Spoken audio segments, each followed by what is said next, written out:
দাদি ও তার গরুর আম গাছ। গ্রামের এক কোণে ছিল ছোট্ট একটি কুঁড়ে ঘর।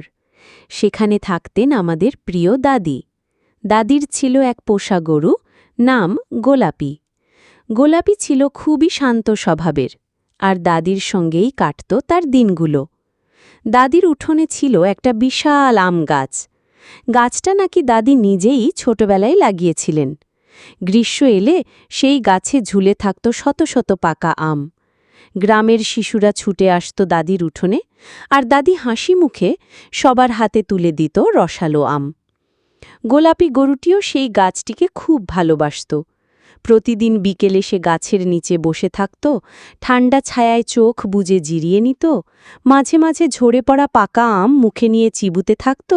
সেই দৃশ্য দেখে গ্রামের সবাই মজা পেত।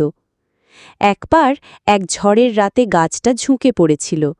গ্রামের সবাই ভেবেছিল এবার বুঝি আম গাছটা বাঁচবে না, কিন্তু দাদি হার মানলেন না। তিনি নিজের হাতে গাছটা সোজা করে বাঁধলেন, গোড়ায় মাটি দিলেন, আর প্রতিদিন পানি দিয়ে যত্ন নিলেন।